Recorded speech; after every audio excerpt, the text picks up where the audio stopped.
je veux avoir de la poudre, ça, écoute, ça ne fait aucun bruit, donc ce n'est pas cassant.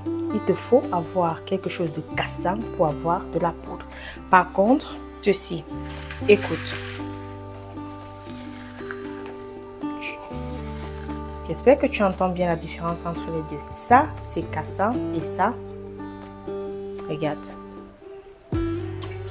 Non. Coucou, chers amis du potager à distance. J'espère que vous allez bien. Moi, c'est Josiane pour tous les nouveaux. Merci de vous abonner afin de soutenir cette chaîne YouTube. Aujourd'hui, je suis assise là avec mes oignons devant moi parce que j'aimerais les transformer. Dans la vidéo de la semaine passée, bref, il y a quelques jours, j'ai réalisé une vidéo dans laquelle je te présentais justement mon potager à distance, à 12 km de la maison. J'avais récolté une bonne quantité d'oignons, que voici bien sûr. Ça, ce sont les oignons que j'ai récoltés. Et en fait, ces oignons-là, je les ai récoltés parce qu'il pleuvait énormément et j'avais peur de les perdre. Et depuis, il ne cesse en fait de pleuvoir. Ça fait pratiquement une semaine et demie, 2 semaines qu'il pleut tous les jours. Le matin, nous sommes à 7 degrés et toute la journée, il pleut. Et à ce moment-là, je trouve que mes oignons étaient en danger parce que là, j'ai déjà trop perdu au potager. Ce qui fait que j'ai récolté ces oignons-là et je ne parviens pas à les faire sécher à la maison.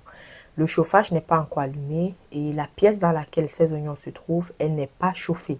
Elle est assez froide et il est déjà très important de transformer ces oignons-là.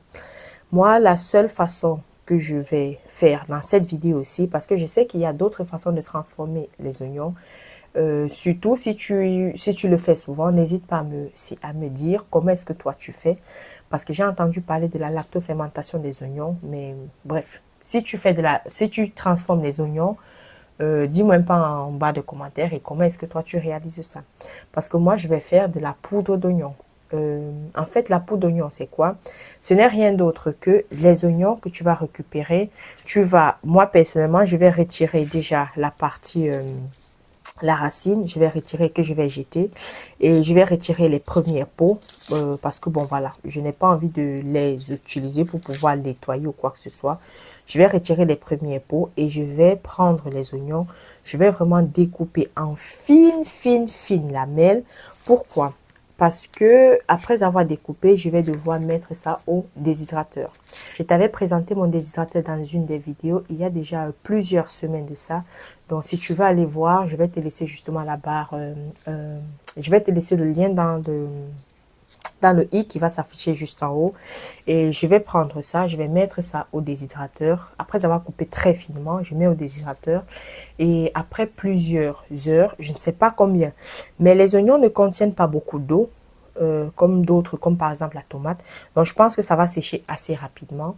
Et quand ça sera sec, je vais utiliser mon broyeur et je vais faire tout simplement de la poudre d'oignon, quoi.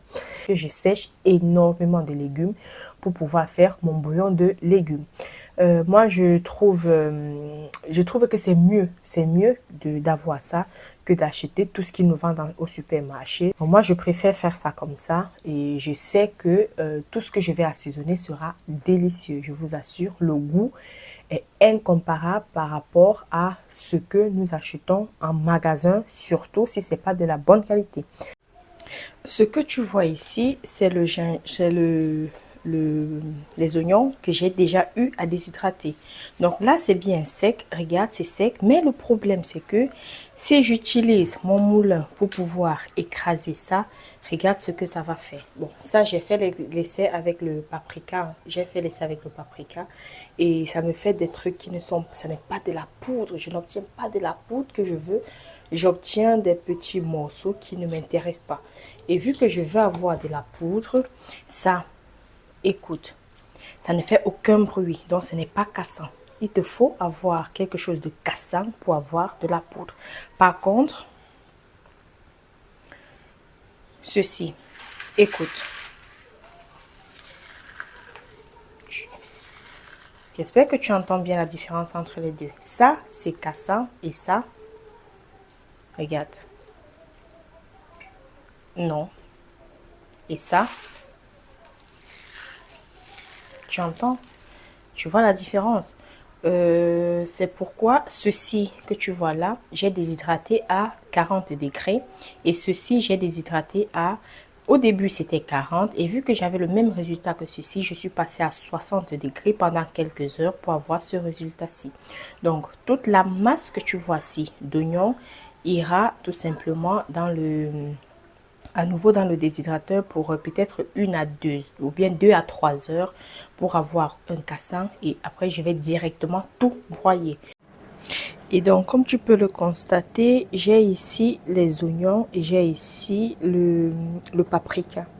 Ce qui fait que ce soit pour la vidéo où je te parle de la transformation des oignons ou la transformation des paprikas, le processus reste le même et les deux se retrouvent ensemble juste parce que, comme je viens de te l'expliquer, j'avais du mal à avoir le paprika ou bien les oignons cassants. Et le but, c'est de les avoir cassants, sinon tu n'auras pas du tout la poudre. Tu vas avoir quelque chose de trop humide qui sera difficile de mouler. Et donc, moi, je vais ouvrir parce que j'ai envie de mixer. Et attends, je vais te laisser entendre. Ok, tu entends bien? Ça fait déjà du bruit, donc ça signifie que c'est déjà prêt à être broyé. Et je vais tout de suite, c'est encore un peu tiède, c'est encore tiède, je vais tout de suite broyer ça afin de ne pas permettre que ça refroidisse. Pourquoi? J'ai remarqué tout simplement que si je laisse ça refroidir, je vais avoir l'humidité de lait qui va encore pénétrer à l'intérieur de tout ceci et je vais avoir quelque chose qui ne sera pas cassant, tu vois. Et mon but, c'est de les avoir cassants pour avoir une poudre. Donc, si tu as une autre méthode, n'hésite pas hein, parce que moi, j'ai vraiment galéré pour pouvoir finir par trouver cette méthode-ci. Donc, tu vois, je suis en train... Pour la première fois, depuis que j'ai le déshydrateur, j'ai déshydraté à 60 degrés, tu vois, parce que ce sont les choses que je fais pour la première fois.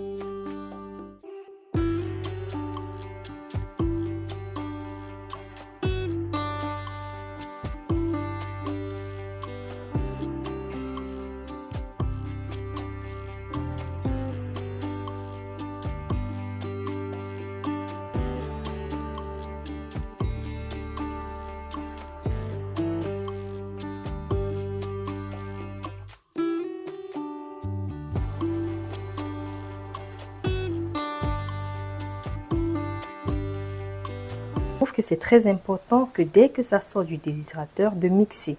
Parce que j'avais l'habitude de faire comme tous les autres légumes, comme par exemple le gingembre. Tu m'as vu faire le gingembre, tu m'as vu sur cette chaîne YouTube. J'ai fait l'ail aussi en poudre, mais je n'avais pas ce problème.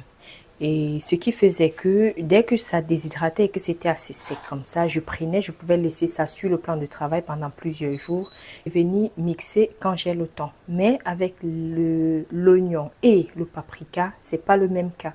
Dès que ça sort, directement, je dois mixer et c'est encore chaud. Du moins, c'est pas très chaud parce que je déshydrate à 60 degrés, c'est pas très chaud, mais en fait quand je mets là, j'avais peur qu'il puisse y avoir de la condensation, tu vois, mais là il n'y en a pas, enfin je ne me rends pas compte. Quand je regarde la paroi du verre, il n'y a pas de condensation, il n'y a rien et c'est ce qui me faisait peur. Donc là, même si c'est légèrement tiède, ça va, c'est pas dérangeant. Et maintenant je vais laisser ceci comme tu vois ouvert pour que ça puisse un peu mieux refroidir et après refroidissement total je vais fermer. Je te montrerai par la suite comment est-ce que je vais fermer ça parce que c'est très important de ne pas laisser ça ouvert sinon tu vas perdre en termes de parfum. Donc je vais tout simplement bien fermer avec la gomme en caoutchouc et le couvercle adéquat pour que ça ne puisse pas perdre en termes de goût. Et je continue à mixer. Ce que tu vois ici rouge, c'est parce que je suis en train de faire en même temps le paprika. Attends, non, ça ne se voit pas. Mais bon, ça, je suis en train de faire en même temps le paprika. Cette machine, je vous assure, c'est mon bijou. Si ça se gâte, le lendemain, je passe la commande, j'en rachète un autre. Bon, c'est parce que je ne sais pas trop manipuler, enfin, je ne sais pas ouvrir les appareils pour pouvoir essayer de chipoter à l'intérieur. Parce que je préfère toujours arranger que de jeter. Donc, si ça arrête de fonctionner, j'achète un autre tout de suite. Parce que c'est très important pour moi, un peu comme un peu comme ça. Ça, c'est aussi mon bijou parce que je suis en train de faire en même temps des yaourts et en même temps, je suis en train de faire ça. Bref, ma vie, c'est une c'est une suite de résolution de problèmes quotidiens. Comme tu peux bien le voir, j'ai terminé et nous avons devant nous, moi, j'ai devant moi les oignons que j'ai déshydratés, que j'ai mixés. Et j'ai vraiment de la poudre. Si tu te demandes pourquoi est-ce qu'il y a du rouge ici dedans, c'est parce que je suis aussi en train de faire une vidéo dans laquelle je suis en train de préparer je suis en train de déshydrater le paprika. Et avec ce paprika, je suis aussi en train de faire de la poudre. Et donc là, il y a eu tout simplement un mélange entre paprika et poivron. C'est pourquoi tu as ceci. Et si tu veux regarder la vidéo par rapport à l'obtention du paprika en poudre, n'hésite pas à t'abonner parce que la semaine prochaine, la vidéo sera mise en ligne. Je parle surtout de vendredi, samedi ou dimanche de la semaine prochaine, tu auras la vidéo. Mais sinon, aujourd'hui, on va parler plutôt des oignons. Et donc, lorsque j'ai commencé cette vidéo, tout au début de cette vidéo aussi, j'avais juste quelques oignons qui venaient de mon potager. Et ces oignons-là, voici ça ici. C'est ça là-dedans. C'est vraiment ceci qui vient de mon potager. Donc, toute la quantité que tu avais vue, c'est ici. Je n'ai pratiquement rien utilisé. J'ai tout simplement déshydraté, j'ai mixé et j'obtiens ceci dans ce petit pot de 400 grammes. Donc, tu vois. Et ce que j'ai devant moi, en fait, c'est parce qu'il y a quelqu'un qui m'a demandé de lui faire les oignons en poudre. Bref, il y a plusieurs choses que je dois mixer pour cette personne-là. Et donc, la personne m'a demandé de lui faire de la poudre des oignons. Et je suis donc allée en magasin, j'ai acheté les oignons pour 15 €. Donc, ce que tu as devant toi, ces trois bocaux, ces trois-ci, ce sont les bocaux de 15 €. Du moins, j'ai acheté les oignons de 15 €. J'en avais une grande quantité. Et c'est ça que j'ai déshydraté. J'ai mis ici dans ces bocaux-ci. Et voici ce que j'avais récolté dans mon champ. Est-ce qu'il y a une différence de goût? Oui, moi je trouve. Parce que les deux, en fait, ça sent de l'oignon, ça c'est sûr. Mais ceci a quelque chose en plus. Je n'arrive pas à expliquer, mais il y a quelque chose en plus que ceci a, que les autres trois bocaux n'ont pas. Mais ça reste toujours des oignons. Je ne vais pas cracher dessus parce que si moi, je ne récolte pas les oignons dans mon potager, c'est une évidence. C'est toujours mieux d'aller au magasin pour acheter les oignons du magasin, les déshydrater pour en faire de la poudre. Donc, mais il y a quelque chose quand même de différent entre ceci et ça. Bon, peut-être c'est la fierté que j'ai parce que ça vient de mon potager, peut-être, ça je ne sais pas, mais il y a quand même quelque chose pour moi qui est différent. Et comment est-ce que tu peux conserver ça? Bon, il faut déjà comprendre que ça m'a pris très peu de temps pour pouvoir déshydrater. Je ne sais pas si je te l'ai déjà dit, mais bon, je préfère quand même te le rappeler ici. Pour cette déshydratation-ci, d'habitude, je le fais à 40 degrés. Mais ça me prendrait beaucoup de temps. Et en plus, à 40 degrés, je n'arrive pas à voir l'oignon cassant. Et j'étais obligée d'augmenter la température pour avoir cet oignon cassant parce que c'est l'oignon cassant qui me permet d'avoir de la poudre. Si l'oignon n'est pas cassant, si c'est mou, même si c'est bien déshydraté, mais si ça reste mou, tu n'auras jamais de la poudre, mais tu auras enfin bref, tu n'auras pas de la poudre tout simplement. Donc si tu veux la poudre, il faut que ce soit cassant. Pour que ce soit cassant, chez moi, j'étais obligée de déshydrater à une température un peu plus haute, c'est-à-dire 60 degrés dans mon cas. Peut-être j'aurais pu 55, mais j'ai essayé quand même 50, mais ça ne fonctionnait pas. Et directement, j'ai mis à 60 parce que bon, voilà, je ne voulais pas passer des jours et des jours, sachant déjà que le paprika m'a pris énormément de temps. Bref, on en reparlera pour le paprika, mais ça m'a pris énormément de temps parce que j'étais toujours obstinée à déshydrater à 40 degrés, alors que c'est pas correct. Bref, donc je l'ai fait à 60 degrés. Même s'il y a quelques nutriments qui s'en vont, je trouve, pour moi, c'est pas grave. Je voulais avoir de la poudre et j'ai obtenu de la poudre. Donc, cette poudre-ci, comment est-ce que tu vas conserver ça? C'est très important déjà de faire un passage au congélateur. Donc, les 3 poudres que tu vois là, je vais les déposer. Je n'ai pas encore fait ce passage-là, mais c'est parce que mon congélateur est plein. J'espère pouvoir le vider cette semaine-ci afin de pouvoir avoir un peu plus de place pour ça. Donc, moi, c'est automatique. Ça doit rester au congélateur pendant minimum 2 jours. Et après ces 2 jours-là, je retire et ça peut rester maintenant dans mes placards sans problème. Pourquoi je fais ça?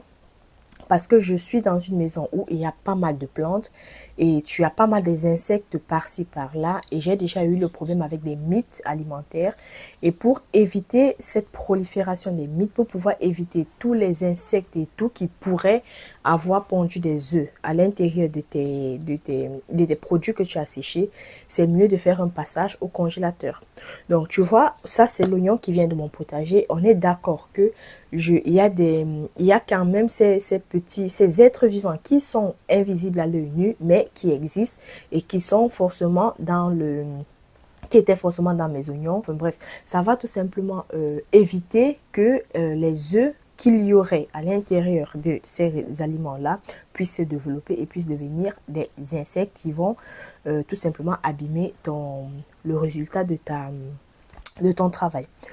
Donc, après le passage au congélateur, tu laisses ça dans ton armoire et tu l'utilises vraiment à ta convenance. Hein. Il n'y a pas de souci pour ça. Mais moi, ce que je vais faire, du moins ce que je vais conseiller à la personne de faire, c'est de maintenir dans des bocaux. Tu vois ce bocal-ci, j'ai mis cette partie, j'ai mis le caoutchouc. Donc, je vais demander à la personne de maintenir le bocal fermé. Tu vois, par exemple, ici, avec le caoutchouc, de maintenir ça fermé. Et dès lors où elle en a besoin, il faut qu'elle se serve, qu'elle mette ça dans un autre petit bocal, comme peut-être ceci, ou bien plus petit que ça, qu'elle mette ça dans un petit bocal. Elle consomme ce qu'il y a dans le petit bocal et ce n'est que lorsque c'est fini qu'elle va ouvrir encore le grand bocal pour pouvoir remettre à l'intérieur du petit et n'utiliser que le petit. Parce que si tu passes tout ton temps à ouvrir ce grand bocal pour te servir et cuisiner avec, en fait, tu vas finir par perdre, tu peux finir par perdre le goût ou bien peut-être ça sera moins, comment je vais dire ça, ça sera moins bon peut-être, ça je ne sais pas. Et c'est toujours mieux de ne pas se servir directement dans le grand bocal. En termes de goût, ça n'a rien à voir avec la poudre qu'ils nous vendent au magasin. Bon, ce qu'ils nous vendent au magasin, ce n'est pas de la poudre d'oignon ou bien la poudre de paprika. Non, pas du tout. Ici, c'est vraiment de la poudre et c'est sucré, c'est très bon. Tu mets ça sur tes salades, ça change le goût. Lorsque tu fais ta vinaigrette, tu rajoutes un peu de ceci, ça te change le goût. L'autre jour, j'ai acheté le poulet parce que bon, moi généralement en début de mois, je préfère acheter le poulet bio. Généralement, c'est ce que je mange ici. Je prends du poulet bio et une grande quantité. Je vais mariner ce poulet-là et je vais mettre ça au congélateur en petites portions. Dès lors où j'ai besoin d'une quantité, je vais prendre juste une portion et elle sera déjà assaisonnée. Et comment est-ce que je vais assaisonner tout ça? Je prends les épices que moi-même je produis. Donc, je vais prendre le persil que j'ai mixé, le céleri, le poireau, parfois même la tomate, parce que j'ai aussi de la tomate mixée qui ça fait de la poudre. Bref, tu rajoutes tout ça dans ta viande, tu l'assaisonnes, tu mets du sel. Oh purée, c'est délicieux, je vous assure. Donc c'est comme ça que moi je consomme ça. Je fais mariner tout et n'importe quoi avec. Je fais la cuisine avec, je fais dans les salades, tu peux en mettre, il n'y a pas de souci. Bref, tu mets ça où tu veux. Et c'est très bon. Je trouve que c'est vraiment délicieux. Alors, je ne sais pas si j'étais convaincue ou pas de faire toi-même ta poudre. Bon, tu peux essayer, hein, tu peux essayer. Tu vois, ici, j'ai utilisé le déshydrateur, mais peut-être toi, tu peux essayer dans le four. Ça peut fonctionner. Ou bien même à l'air libre, c'est quand même chaud parce que actuellement, il commence à faire froid. et à l'air libre, c'est quand même chaud. Sinon, l'année passée, quand je n'avais pas encore de déshydrateur, j'utilisais un petit récipient, tu vois, un petit récipient que je déposais sur mon radiateur. Donc, pendant que le radiateur est en train de chauffer pour réchauffer la maison, j'ai ce même radiateur qui est en train de déshydrater. C'était surtout les carottes ou bien certaines herbes que je déposais dedans et ça déshydratait parfaitement. Je pense que les oignons, tu peux aussi les déshydrater de cette façon-là, que ce soit les oignons, mais le paprika, c'est quand même chaud. Je ne vais pas essayer le paprika comme ça parce que le paprika est vraiment engorgé d'eau. Donc, pour moi, ça ne va pas fonctionner, tu vois. Mais les oignons, oui, ça fonctionne très bien. Ou bien les carottes que tu coupes en lamelles, ça fonctionne très bien. Donc, j'aurais terminé avec cette vidéo. Et si tu es resté jusqu'à la fin, n'hésite pas à t'abonner, à me soutenir et à partager cette vidéo aussi. Parce que ici, on sème, on récolte et on transforme nos récoltes. Et si les récoltes n'ont pas été bonnes, il n'y a pas de souci. Je vais tout simplement au magasin, surtout pendant la saison, parce que ça ne sert à rien d'aller en saison. Et je vais m'acheter ce dont j'ai besoin et je vais transformer. Et c'est ce que je fais sur cette chaîne YouTube. Je te dis merci d'être resté jusqu'à la fin. On se prend dans une autre vidéo. Sur ce, je te dis au revoir. Ciao.